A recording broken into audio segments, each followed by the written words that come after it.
5:30 એટલે કે 5:30 વાગે વડોદરા એરપોર્ટ પર તેમનું આગમન થશે। પ્રધાનમંત્રી એરપોર્ટથી સરદાર ધામ પહોંચવાના છે। સરદાર ધામ 3નું પીએમના હસ્તે લોકાર્પણ કરવામાં આવશે। પીએમને સરદાર ગૌરવ રત્ન એવોર્ડ એનાયત કરાશે। તો સરદાર ધામ ખાતે પીએમ મોદી જનસભાને સંબોધિત કરવાના છે। બાદમાં બાય રોડ હરણી ખાતે તેઓ પહોંચવાના છે। તો હરણી ગદા સર્કલથી એરપોર્ટ સુધી એક રોડ શો કરશે। તો સાંજે 7:30 વાગે આ રોડ શો યોજાવાનો છે। 50,000થી વધુ લોકો રોડ શોમાં હાજર રહેશે, જેના માટે અત્યારે જોરદાર તૈયારીઓ થઈ રહી છે। તૈયારીઓને આખરી ઓપ અપાઈ રહી છે, કારણ કે સાંજે પ્રધાનમંત્રી નરેન્દ્ર મોદી વડોદરામાં જ્યારે તેમનું આગમન થશે ત્યારબાદ એક રોડ શો કરવાના છે અને જાહેર સભાને પણ સંબોધિત કરવાના છે। તો આજે એક દિવસમાં પ્રધાનમંત્રી અલગ અલગ 2 જગ્યાઓ પર હાજરી આપશે। અત્યારે બસ થોડી જ વારમાં તેઓ સોમનાથ પહોંચવાના છે। સોમનાથ મંદિર જે શક્તિનું પ્રતીક છે, અખંડ વિરાસતનું પ્રતીક છે ગુજરાતનું, એવા મહાદેવના મંદિર ખાતે પ્રથમ જ્યોતિર્લિંગ સોમનાથ મંદિરના જ્યારે 75 વર્ષ પૂર્ણ થઈ રહ્યા છે તેના કાર્યક્રમમાં તેઓ હાજરી આપશે। ત્યારબાદ વડોદરા જશે।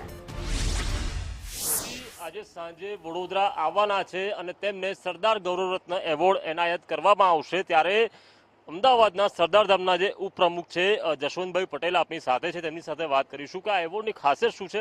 જશવંતભાઈ, આ એવોર્ડ જે આપવામાં આવ્યો છે લગભગ પ્રથમ એવોર્ડ છે કે જે પ્રધાનમંત્રીને અહીંયા આપવામાં આવશે, આ એવોર્ડની ખાસિયત શું છે અને વિશેષતા શું છે?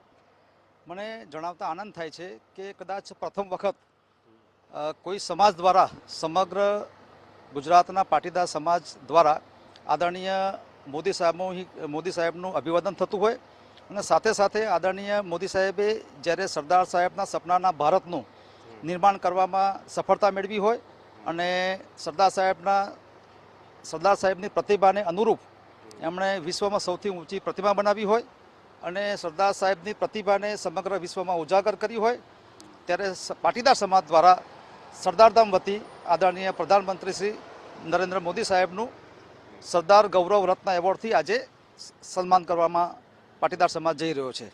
આ એવોર્ડ શામાંથી બનાવ્યો છે? આ એવોર્ડ છે સંપૂર્ણપણે સોનામાંથી બનાવેલો છે।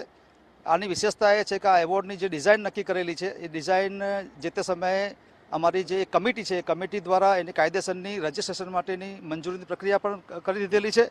એ રીતે જોવા જઈએ તો આ એક વિશેષ એવોર્ડ છે અને આ કાર્યક્રમની અંદર આ વિશેષ એવોર્ડ આદરણીય પ્રધાનમંત્રીશ્રીને આજે સરદારધામ અર્પણ કરવા જઈ રહ્યું છે। એટલે કે જે ડિઝાઇન બનાવે છે અમુક લોકો, જે જ્વેલર્સો છે પેટન્ટ કરાવે છે, તે પ્રકારની પેટન્ટ છે કે શું છે? પેટન્ટ હું ના કહી શકું, પણ કાયદેસર જે રજીસ્ટર કરવા માટેની જે પ્રક્રિયા છે એમાં જ્યારે કોઈ પણ તમે એવોર્ડ આપતા હોય તો એને રજીસ્ટર કરાવવું હોય કે જેથી કરીને એ પ્રકારનો એવોર્ડ અથવા એ પ્રકારની ડિઝાઇન અન્ય કોઈ વ્યક્તિ યુઝ ના કરી શકે, એનો ઉપયોગ ના કરી શકે, એના માટેની જે પ્રક્રિયા હોય છે પ્રક્રિયા અમારી સરદારધામ દ્વારા કરવામાં આવેલી છે। સોનું કેટલું યુઝ થયું છે આની અંદર?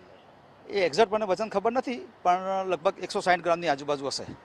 એ એવું કહેવું વ્યાજબી નથી, કારણ કે એવોર્ડમાં સોનાનું મહત્વ નથી, મહત્વ છે એ કોઈ એક સમાજ દ્વારા આદરણીય પ્રધાનમંત્રીશ્રીનું જે એમના કરેલા કાર્યોને સન્માનિત કરવાના ભાવથી આ સરદારધામનો એક માત્ર નમ્ર પ્રયાસ છે। ક્યાં બન્યો છે આ એવોર્ડ? એ તે અમારા લોકલ અમદાવાદમાં જ બન્યો છે? જી। બીજી કોઈ વસ્તુ યુઝ થઈ હોય એમાં?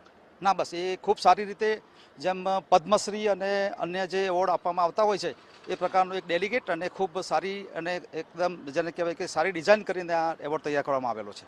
અચ્છા, કોઈ ખાસ કારીગર દ્વારા બનાવવામાં આવ્યો છે કે પછી એના કેટલાક નિષ્ણાતો હોય છે, નિષ્ણાતો દ્વારા આ તૈયાર કરવામાં આવેલો છે। પીએમ મોદીના એવોર્ડ અપાશે પછી કયા માપદંડ રહેશે? આગળના દિવસોમાં જો કોઈને આપવા હોય આ એવોર્ડ તો તેના માટેના માપદંડ શું રહેશે? એના માટેની સરદારધામે એક કમિટી બનાવેલી છે।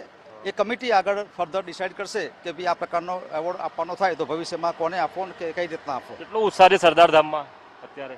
ખૂબ સરસ, આખા સમગ્ર ગુજરાતમાં નહીં પણ સમગ્ર ભારતના પાટીદાર સમાજમાં ખૂબ મોટો ઉત્સાહનો માહોલ છે અને જે પ્રકારે આજે કાર્યક્રમ થઈ રહ્યો છે અને જે પ્રકારે માહોલ બન્યો છે, જે પ્રકારે સમગ્ર પાટીદાર સમાજ આદરણીય પ્રધાનમંત્રીશ્રીને સન્માનવા જઈ રહ્યો છે, તો અમારા માટે તો એક વિશેષ ગૌરવની બાબત છે અને કદાચ હું માનું છું ત્યાં સુધી આ પાટીદાર સમાજમાંથી એક ઐતિહાસિક કાર્યક્રમ થશે।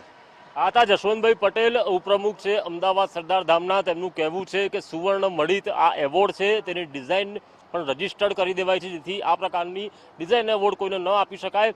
સાથે 160 ગ્રામથી વધુ તેમાં સોનાનો ઉપયોગ કરવામાં આવ્યો છે, ખાસ કારીગર દ્વારા બનાવવામાં આવ્યા છે. અને હવે આ પ્રકારનો એવોર્ડ આગળના સમયમાં કોને આપવો તે કમિટી નિર્ણય કરશે. પરંતુ એક વાત ચોક્કસ છે કે સરદાર ધામનો પ્રથમ સરદાર ગૌરવ રત્ન એવોર્ડ પ્રધાનમંત્રી નરેન્દ્ર મોદીને આજે સાંજે આપવામાં આવશે અને તેને લઈને સરદાર ધામ હોય કે પાટીદાર સમાજ હોય, તમામમાં હાલ અહીંયા ઉત્સાહ જોવા મળી રહ્યો છે. કેમેરા પર્સન નિકેશ વડન સાથે કુણાલ શર્મા, સંદેશ ન્યૂઝ, વડોદરા. અને આગળ વાત